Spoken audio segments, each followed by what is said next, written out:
হযরত আদম আলাইহিস সালাতু ওয়াস সালামের কাছে হযরত জিবরাইল আলাইহিস সালাতু ওয়াস সালাম সারা জিন্দেগিতে মাত্র 10 বার এসেছেন। হযরত নূহ আলাইহিস সালাতু ওয়াস সালামের কাছে হযরত জিবরাইল আমিন সারা জিন্দেগিতে মাত্র 40 বার এসেছেন। হযরত ইব্রাহিম আলাইহিস সালাতু ওয়াস সালামের কাছে জিবরাইল আলাইহিস সালাতু ওয়াস সালাম ওহীর বাণী নিয়ে এসেছেন। হযরতে ইব্রাহিম আলাইহিস সালাতু ওয়াস সালামের সারা জিন্দেগিতে মাত্র 40 বার। কতবার? মাত্র 40 বার। হযরত ঈসা আলাইহিস সালাতু ওয়াস সালামের কাছে জিবরাইল আলাইহিস সালাতু ওয়াস সালাম এসেছেন সারা জিন্দেগিতে মাত্র 10 বার। আমাদের নবী মুহাম্মদ মুস্তাফা সাল্লাল্লাহু আলাইহি ওয়াসাল্লামের কাছে হযরতে জিবরাইল আলাইহিস সালাতু ওয়াস সালাম এসেছেন 24,000 বার। সুবহানাল্লাহ। आदम से ईसा नबी पुकारेंगे नफ्सो सभी, आदम से ईसा नबी पुकारेंगे नफ्सो सभी, मगर हमारा नबी पुकारेंगे या उम्मती। सम्मानित भाइरा आमार, আল্লাহ পাক রব্বুল আলামিন সৃষ্টি জীবকে সৃষ্টি করেছেন। মহান রব্বুল আলামিনের কিছু লক্ষ্য এবং উদ্দেশ্য রয়েছে। আল্লাহ পাক রব্বুল আলামিন মানব জাতিকে সৃষ্টি করেছেন মহান রব্বুল আলামিনের দাসত্ব আর ইবাদত আর বন্দেগী করার জন্য। আজ আমরা আল্লাহ পাক রব্বুল আলামিনের দাসত্ব ইবাদত বন্দেগী সব কিছু ভুলে গিয়ে আমরা দুনিয়া নিয়ে ব্যস্ত। আমরা কোন ধরনের দুনিয়া নিয়ে ব্যস্ত? বর্তমান এখন কম্পিটিশনের জমানা। কার কত টাকা হতে পারে, কার কত বাড়ি হতে পারে, যে যত অর্থবিত্ত, যে যত সম্পদশালী, দুনিয়ার মধ্যে তার ততই দাম। কিন্তু একজন আলেম, একজন খাঁটি মুমিন, একজন আল্লাহওয়ালা ব্যক্তি, তার ঘরে কোনো সম্পদ নাই, কিন্তু ওই ব্যক্তির দিলটা সব সময় আল্লাহ আল্লাহ আল্লাহ করে জিকির করে। বলেন তো, যেই ব্যক্তির অর্থ, টাকা পয়সা কোটি কোটি রয়েছে, এই ব্যক্তি আল্লাহর কাছে দামি না যে ব্যক্তির কলব আল্লাহ আল্লাহর সঙ্গে রয়েছে, কিন্তু দুনিয়াতে অর্থ, টাকা পয়সা, ব্যাংক ব্যালেন্স কিছুই নাই, ওই ব্যক্তি দামি? অবশ্যই ওই ব্যক্তি দামি আল্লাহর কাছে যে ব্যক্তির অন্তর আল্লাহর ভয়ে কাঁদে। কলবে জাকির দেখ হামে और কলবে জাকির দেখ হামে और रोने वाले आंख दे, ताकि मैं रोते रहे तेरे रेजा की वास्ते। ও আল্লাহ, আপনি এমন একটা কলব দেন যে কলবের মধ্যে শুধুমাত্র আপনার কান্না আসে। ও আল্লাহ, আপনি এমন দুইটি চোখ দেন মওলা, যেই চোখ দিয়ে আপনার ভয়ে কান্না আসে গো মওলা। ও আল্লাহ, আপনি এমন দুইটি চোখ দেন যেই চোখ দিয়ে শুধু কোরআনে কারীম তেলাওয়াত করতে মনে চাই। আল্লাহ, জবান এমন জবান দেন যেই জবান দিয়ে সারা জিন্দেগি আপনার বরত্বের আলোচনা মুখ থেকে বের হয়, এমন জবান দেন আল্লাহ। ও আল্লাহ, আমার আমলের মধ্যে এমন কোন আমল যেন এরকম না হয় গো মওলা, যে আমলের কারণে মওলা আমার দুনিয়া আখিরাত সব শেষ হয়ে যায় মওলা, খসিরাত দুনিয়া ওয়াল আখিরা হয়ে যায় গো মওলা। আমার আমল আপনি এমন দান করেন গো মওলা, যে আমলের কারণে মওলা আমি জান্নাত পাবো গো মওলা। ও আল্লাহ, আমার আমল আপনি এমন দান করেন গো মওলা, যে আমলের কারণে মওলা আমার বাবা মা সবাইকে আমি জান্নাতে নিয়ে যাইতে পারবো গো মওলা। ও আল্লাহ, আমার আমলগুলো এমন ইখলাসওয়ালা আমল বানায় দেন গো মাওলা, যে আমল দ্বারা আমি আমার পরিবার পরিজন বন্ধু বান্ধব সকলকে আমি জান্নাতে নিয়ে যাইতে পারি গো মাওলা। ও মেরে মোহতারাম ভাইও, দিলের কান দিয়ে শুনবেন, অন্তরের কান দিয়ে শুনবেন। কথাগুলো কথাগুলো অনেক গুরুত্ব সহকারে কথাগুলো বলার চেষ্টা করতেছি। সম্মানিত ভাইরা আমার, আল্লাহ পাক রব্বুল আলামিনের কাছে ওই বান্দা সবচাইতে দামি, যেই বান্দা সারা জিন্দেগি আল্লাহ পাক রব্বুল আলামিনের নাফরমানি করলো, কিন্তু আবার ওই বান্দা আল্লাহ পাক রব্বুল আলামিন বুঝ দিয়ে দেওয়ার পরে ওই বান্দা যদি তাহাজ্জুদের সময় যদি নামাজ বিছায় দিয়া নামাজের মধ্যে দাঁড়ায় যাইয়া আল্লাহু আকবার বলে যখন তাকবীরে তাহরিমা বানবে, এরপরে যখন পড়া শুরু করবে আলহামদুলিল্লাহি রাব্বিল আলামিন, আল্লাহ পাক রব্বুল আলামিন ওই পাশ থেকে আওয়াজ দিয়ে বলবেন হামিদানি আব্দি হামিদানি আব্দি, আল্লাহু আকবার। সম্মানিত ভাইরা আমার, তাহাজ্জুদের নামাজের সময় যখন দাঁড়ায়া সূরা ফাতিহা তেলাওয়াত করা আরম্ভ করবে, আলহামদুলিল্লাহি রাব্বিল আলামিন আর রহমানির রহিম মালিকি ইয়াউমিদ্দিন ইয়াকা না'বুদু ওয়া ইয়াকা নাস্তাঈন ইহদিনাস সিরাতাল মুস্তাকিম সিরাতাল লাযীনা আন'আমতা আলাইহিম গায়রিল মাগদুবি আলাইহিম ওয়ালাদ-দাল্লিন। যখন সূরা ফাতিহা শেষ করে আরেকটা সূরা মিলাইবে, আর তার হৃদয়টা যখন আল্লাহ পাক রব্বুল আলামিনের দিকে যখন মগ্ন থাকবে, ওই ব্যক্তি যদি সারা জিন্দেগি মহান রব্বুল আলামিনের নাফরমানি করে, ওই ব্যক্তি যদি সারা জিন্দেগি মহান রব্বুল আলামিনের নাফরমানি করে, আর যদি পাপাচার করে, পাপ কাজের মধ্যে সে লিপ্ত থাকে, আর আল্লাহ পাক নামাজ শেষ করে মহান রব্বুল আলামিনের দরবারে যখন দুই কান হাত পেতে দিবে, চোখ থেকে যখন সামান্য পরিমাণ এক ফোঁটা পরিমাণ অশ্রু যখন গড়ে গড়ে পড়বে, জমিনে গড়তে দেরি হবে, কিন্তু আল্লাহ পাক রব্বুল আলামিন ওই বান্দার দোয়াকে কবুল করতে দেরি করবে না। সুবহানাল্লাহ। আল্লামা শফি সাহেব রহমাতুল্লাহি আলাইহি তিনার মারিফুল কোরআনের মধ্যে খুব চমৎকারভাবে একটি কথা লিখেছেন, জাহান্নামকে নিভে দেওয়ার জন্য কোনো কিছুই নাই। জাহান্নামের আগুন নিভে দেওয়ার জন্য কোনো কিছু আছে? কোনো কিছুই নাই।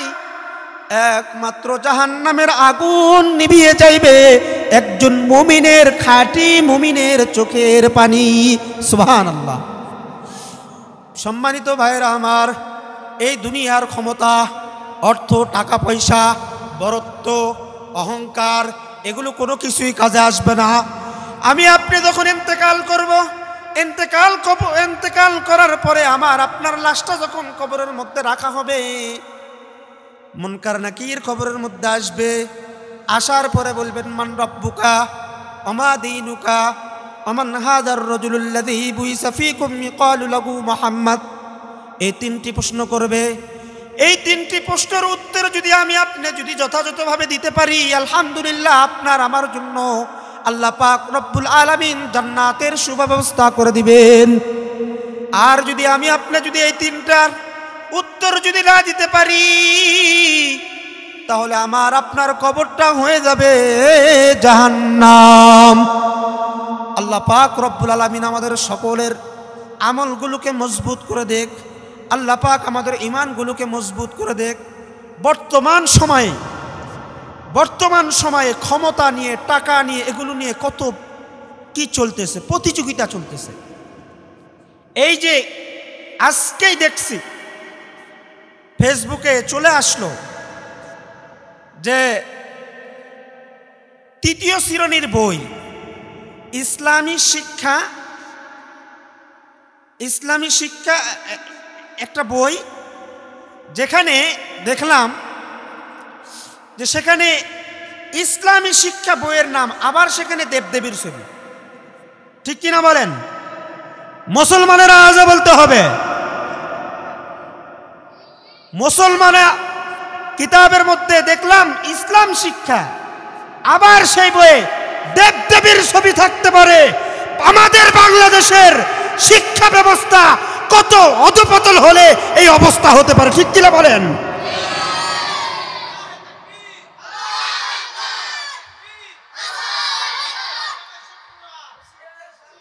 বর্তমান পরিষ্কার ভাষায় বলে দিতে চাই, স্পষ্ট ভাষায় বলে দিতে চাই, যারা ইসলামকে নিয়ে সিনেমিনি খেলবে, আল্লাহ এবং আল্লাহর রসুলকে নিয়ে সিনেমিনি করবে, আল্লাহ আল্লাহর রসুলকে নিয়ে ব্যঙ্গ করবে, কসম করে বলতেছি, খোদার কসম করে বলতেছি, সে ধ্বংস হবে, ধ্বংস হবে, ধ্বংস হবে। যুগে যুগে করেছে, ধ্বংস হয়েছে, যুগে যুগে করেছে, ধ্বংস হয়েছে, ঠিক কিনা বলেন? আজ আমাদের বাংলাদেশের কমলমতি শিশুদেরকে অশিক্ষিত বানানোর পায়তারা চলতেছে। আমাদের বর্তমান শিক্ষার যে ব্যবস্থা, এই শিক্ষা ব্যবস্থা যদি এরকম থাকে, দেখা যাবে আজ থেকে 20 বছর পরে আমার আপনার সন্তানেরা কিডিং কিডিং প্যাক প্যাক করবে। আমার আপনার সন্তানেরা কিভাবে ডিম রান্না করতে হয় এগুলো স্কুল কলেজে গিয়ে শিখতে হয় না, ঠিক কিনা বলেন? এগুলো স্কুল কলেজে শিখতে হয় না। সম্মানিত ভাইরা আমার, অত্যন্ত ভারাক্রান্ত হৃদয় নিয়ে কথাগুলো বলতেছি, অত্যন্ত দরদ নিয়ে কথাগুলো বলতেছি। আমাদের বর্তমান শিক্ষার অবস্থা যদি এরকম হয়, দেখা যাবে 20 বছর পরে আমাদের ছেলে মেয়ের নতুন প্রজন্ম যেগুলো আসবে সবগুলো তারা মূর্খই তৈরি হবে, মূর্খ তৈরি হবে নিশ্চিত, এর মধ্যে কোনো সন্দেহ নাই। ইসলাম এবং ইসলামী কি শিক্ষা এবং বিজ্ঞান কি, এগুলোর মধ্যে কোনো তফাৎ করতে পারবে না। সম্মানিত ভাইয়েরা আমার, যেটা বলতেছিলাম, একজন ব্যক্তি ইন্তেকাল করার পরে কবরের মধ্যে জিজ্ঞাসা করবে, তুমি কত বড় ইঞ্জিনিয়ার ছিলা, এটা জিজ্ঞাসা করবে না। তুমি ম্যাজিস্ট্রেট ছিলা নাকি কি ছিলা, এটা জিজ্ঞাসা করবে না। সম্মানিত ভাইয়েরা আমার, তোমাকে জিজ্ঞাসা করবে মান রাব্বুকা ওমা দীনুকা ওমান হাদার রাজুলুল্লাযী বুইসা ফীকুম ইকালু লাহু মুহাম্মদ। যদি এই 3টি প্রশ্নের উত্তর যদি আমরা ঠিক মতো দিতে পারি, ইনশাআল্লাহ আমার আপনার কবরটাকে জান্নাতের সঙ্গে সুরঙ্গভাবে একটা জানালা তৈরি করে দিবে। আর কবরের মধ্যে কিয়ামত পর্যন্ত এই কবরের মধ্যে জান্নাতের নাজ নিয়ামত ভক্ষণ করতেই থাকবে। সুবহানাল্লাহ। ময়দানে মাহশরে কি অবস্থা হবে? ময়দানে মাহশরের মধ্যে এমন এক অবস্থা হবে, আদম সে তা ঈসা নবী পুকারেঙ্গে নফসো সবি মগর হামারা নবী পুকারেঙ্গে ইয়া উম্মতি ইয়া উম্মতি। বুখারী শরীফের হাদিসের মধ্যে আসছে, রাসূল পাক সাল্লাল্লাহু আলাইহি ওয়াসাল্লাম বসা ছিলেন এমতো অবস্থায়, কোথাও থেকে যেন গোস্তের টুকরা আসলো, গোস্ত। বিশ্বনবী সাল্লাল্লাহু আলাইহি ওয়াসাল্লামের সবচাইতে প্রিয় খাদ্য গোস্ত, গরুর মাংস প্রিয় খাদ্য। বিশ্বনবী সাল্লাল্লাহু আলাইহি ওয়াসাল্লামকে গরুর মাংস দেওয়া হলো, গোস্ত দেওয়া হলো। বিশ্বনবী সাল্লাল্লাহু আলাইহি ওয়াসাল্লাম সেখান থেকে আহার করলেন এবং বিশ্বনবী সাল্লাল্লাহু আলাইহি ওয়াসাল্লাম বললেন, আনা সাইয়্যিদুন নাস, আমি হলো মানব জাতির সর্দার, আমি মানব জাতির সর্দার। ইয়াউমাল কিয়ামা, কিয়ামতের দিন, কিয়ামতের দিন আমি হব মানব জাতির সর্দার। সেদিন কিয়ামতের মুহূর্তে এমন এক বিভীষিকাময় অবস্থা হবে, এমন এক অবস্থা হবে যে দেখা যাবে সকলেই বলবে ইয়া নফসি ইয়া নফসি, ইহা তককে পয়গম্বর আলাইহিস সালাতু ওয়াস সালামরা পর্যন্ত ইয়া নফসি বলবে। যার যেমন কর্ম হবে তার তেমন সেখানে ফল হবে। কারো দেখা যাবে নিজের গুনাহের কারণে কারো গা ঘেমে গিয়ে তার হৃদয় থেকে গা ঘেমে ঘেমে এমন অবস্থা হবে যে সে ঘামের মধ্যে সাঁতার কাটবে। কিতাবের মধ্যে আসছে সূর্য মাথার উপর চলে আসবে। সূর্য মাথার উপর আসলে কেমন উত্তপ্ত হবে আমরা তো অনুধাবন অবশ্যই করতে পারি, কারণ যে সময় খরা হয় সেই সময় আমরা অনুধাবন করি। সে কত হাজার হাজার হাজার হাজার লক্ষ লক্ষ মাইল দূরে আছে সূর্য, সেখানকার তাপ পর্যন্ত আমরা সহ্য করতে পারি না। সম্মানিত ভাইরা আমার, সেই সময় যার যার গুনাহ অনুযায়ী সাঁতার কাটবে, গুনাহের সাগরে সাঁতার কাটবে। কারো গুনাহ হবে হাঁটু পর্যন্ত, ঘাম হবে হাঁটু পর্যন্ত, কারো হবে বুক পর্যন্ত, কারো হবে গলা পর্যন্ত, কারো হবে নাক পর্যন্ত, আবার কেউ বা সাঁতার কাটবে।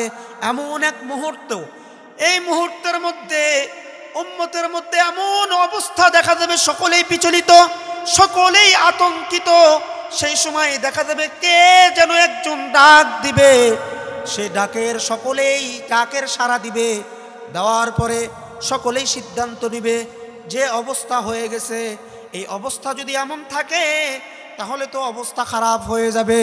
সুতরাং তাহলে আমরা যার আল্লাহর সঙ্গে যার সম্পর্ক ভালো তিনার কাছে আমরা যাই এবং বলি যে আমাদের জন্য একটু সুপারিশ করুক। এরপরে হযরতে আদম আলাইহিস সালাতু ওয়াস সালামের কাছে যাবে। আদম আলাইহিস সালাতু ওয়াস সালামের কাছে যাওয়ার পরে আদম আলাইহিস সালাতু ওয়াস সালামকে বলবেন, ওগো আল্লাহর নবী, আপনি আমাদের জন্য আল্লাহ পাক রব্বুল আলামিনের দরবারে একটু সুপারিশ করুন। আদম আলাইহিস সালাতু ওয়াস সালাম বলবেন, আল্লাহ পাক রব্বুল আলামিন আজকে এত রাগান্বিত, ইতিপূর্বে কখনো এত রাগান্বিত হন নাই এবং কখনো এত রাগান্বিত হবেন না। মহান রব্বুল আলামিন এত রাগান্বিত। আদম আলাইহিস সালাতু ওয়াস সালাম বলবেন, আমি সুপারিশ করতে পারবো না, কারণ আমি হলো নিজেই অপরাধী। আল্লাহ পাক রব্বুল আলামিন আদম আমাকে এবং হাওয়া আলাইহিস সালাতু ওয়াস সালামকে যখন তৈরি করছেন, সৃষ্টি করছেন, করার পরে জান্নাতে থাকার জন্য বলেছেন এবং আল্লাহ পাক রব্বুল আলামিন নির্দেশ দিয়েছেন, লা তাকরাবা হাযিহিশ শাজারাতা ফাতাকুনা মিনাজ যালিমিন। তুমি জান্নাতের মধ্যে খাও দাও, আনন্দ করো, ফুর্তি করো, কিন্তু ওই যে গাছ দেখতেছো ওই গাছের ফল কিন্তু খাইবা না। লা তাকরাবা হাযিহিশ শাজারাতা ফাতাকুনা মিনাজ যালিমিন, ওই গাছের ফল খাবা না। وَإِذْ قُلْنَا لِلْمَلَائِكَةِ اسْجُدُوا لِآدَمَ فَسَجَدُوا إِلَّا إِبْلِيسَ أَبَى وَاسْتَكْبَرَ وَكَانَ مِنَ الْكَافِرِينَ। আল্লাহ পাক রব্বুল আলামিন আদম আলাইহিস সালাতু ওয়াস সালামকে সৃষ্টি করার পরে আল্লাহ পাক রব্বুল আলামিন বলবেন, সমস্ত ফেরেশতাদেরকে বলবেন তোমরা সিজদা করো। সমস্ত ফেরেশতারা সিজদা করবে ইল্লা ইবলিস, কিন্তু ইবলিসে সিজদা করবে না। এই জন্য বলতেছেন, আদম আপনি যদি আল্লাহর দরবারে যদি সুপারিশ করেন হয়তোবা আল্লাহ তাআলা কবুল করবেন, কারণ আপনার সম্মানার্থে আল্লাহ পাক রব্বুল আলামিন সমস্ত ফেরেশতাদেরকে পর্যন্ত সিজদা দেওয়াইছেন। সুতরাং আপনি একটু সুপারিশ করেন। আদম আলাইহিস সালাতু ওয়াস সালাম বলবেন, আমার দ্বারা সম্ভব নয়, কারণ আমি হলো নিজেই অপরাধী, তোমরা অন্য কারো কাছে যাও। এরপর হযরত নূহ আলাইহিস সালাতু ওয়াস সালামের কাছে যাওয়া হবে। নূহ আলাইহিস সালাতু ওয়াস সালাম একই বলবে, আমি নিজে অপরাধী। এরপরে বলবেন হযরতে ইব্রাহিম আলাইহিস সালাতু ওয়াস সালামের কাছে যাওয়ার জন্য। ইব্রাহিম আলাইহিস সালাতু ওয়াস সালাম বলবেন, ইয়া নাফসি ইয়া নাফসি। এরপর হযরতে মূসা আলাইহিস সালাতু ওয়াস সালামের কাছে যাওয়ার জন্য বলবে। মূসা আলাইহিস সালাতু ওয়াস সালাম পর্যন্ত বলবেন নাফসি নাফসি। হযরতে দাউদ আলাইহিস সালাতু ওয়াস সালামের কাছে যাওয়ার জন্য বলবে দাউদ আলাইহিস সালাতু ওয়াস সালামও বলবে নফসি নফসি। হযরত ইদ্রিস আলাইহিস সালাতু ওয়াস সালামের কাছে যাওয়ার জন্য বলবে, ইদ্রিস আলাইহিস সালাতু ওয়াস সালাম পর্যন্ত বলবেন নফসি নফসি। ঈসা আলাইহিস সালাতু ওয়াস সালামের কাছে যাবে, ঈসা আলাইহিস সালাতু ওয়াস সালাম পর্যন্ত বলবে নফসি নফসি। এরপরে বলবেন যাও তোমরা মুহাম্মদ নবী সাল্লাল্লাহু আলাইহি ওয়াসাল্লামের কাছে যাও। এরপরে সকলেই মুহাম্মদ সাল্লাল্লাহু আলাইহি ওয়াসাল্লামের কাছে যাবে। যাওয়ার পরে বলবেন আপনি হলো কি করেন, আমাদের জন্য আল্লাহর দরবারে একটু সুপারিশ করেন। হযরত মুহাম্মদ মুস্তাফা সাল্লাল্লাহু আলাইহি ওয়াসাল্লাম তিনি আরশের নিচে সিজদায় লুটিয়ে পড়বেন, আরশের নিচে সিজদায় লুটিয়ে পড়বেন। আর আরশের নিচে সিজদায় লুটিয়ে পড়বেন এবং বলবেন যে আপনি হলো কি করেন, সুপারিশ করার জন্য বলেন।